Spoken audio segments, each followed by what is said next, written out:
বিমান বিধ্বস্ত আমার রাতে একদম ঠিক মতো ঘুম হইতো না। ঘোর কাটছে না মাইলস্টোন ট্র্যাজেডির শিক্ষার্থীদের। আকাশে বিমান দেখলেই আতকে উঠছে সহপাঠীরা। আবার কারোর রাতে ঘুমাতে গেলেই দুঃস্বপ্ন, মানসিকভাবে বিপর্যস্ত হয়ে পড়েছে নিহতদের সহপাঠী ও খেলার সাথীরা।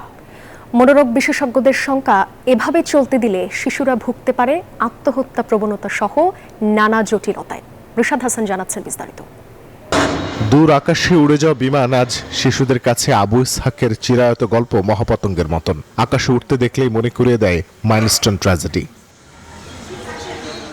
বিমান বিধ্বস্তের ঘটনায় নুসরাতের খেলার সাথে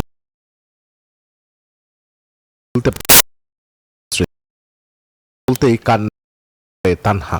বিমান বিধ্বস্ত আমার রাতে একদম ঠিক মতো ঘুম হইতো না। তানহার মতন একই সমস্যার মধ্য দিয়ে যাচ্ছে নুসরাতের অন্য সব সহপাঠী ও খেলার সাথীরাও। ওগুলো আমি এখনো বলতে পারতেছি না।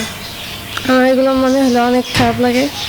আর আমি আগে রাতে কখনো ঘুমাইতে ভয় পাইতাম না, কিন্তু এখন আমার কারোর সাথে ঘুমাইলেও ভয় লাগে। এইসব শিশুদের অভিভাবকরা জানান, রাতে ঘুম কম হওয়া, চিৎকার করে কান্না, আচমকা ভয় পাওয়া সহ শিশুরা ভুগছে নানা জটিলতায়। বান্ডেল থাকলে প্রতি সেনমানিতে টাকা বাঁচবে। বিকাশ সেনমানি বান্ডেল কিনে জিতুন প্রতি লেনদেনে।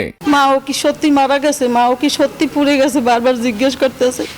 মা ও রাতটা আমার ভিতরে আসছে। নুসরাত আপু কোথা আসে না কেন? আসতো বলো, আমার কাছে পাঠাইতো বলো, আমি খেলবো নুসরাত আপুর সাথে। আমার মেয়েটার সাথে সারাক্ষণই খেলতো। ও আজ পর্যন্ত এখনো পর্যন্ত ঠিক মতো খাবার পর্যন্ত খাইতে পারতেছে না। বলতেছে আম্মু আমার গলা দিয়ে খাবার নামে না। সচেতন না হলে শিশুদের মাঝে তৈরি হতে পারে হাত কাটা, আত্মহত্যা সহ নানা প্রবণতার বলে জানান এই মনোরোগ বিশেষজ্ঞ।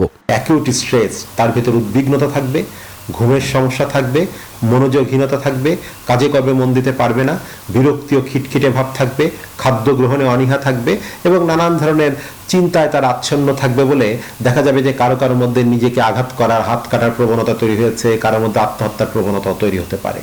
এমন পরিস্থিতিতে শিশুদের অনুভূতি প্রকাশ করতে দেওয়ার পরামর্শ তার। তাকে ধমক দিবেন না, বকা দিবেন না, তাকে বলবেন না যে তোমার তো কিছু হয় নাই, তুমি পড়তে বসো, সেটি বলা যাবে না। তাকে সমানুভূতি শেখাতে হবে।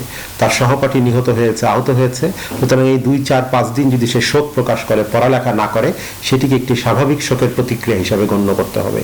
রিশাদ হাসান, নিউজ 24, ঢাকা।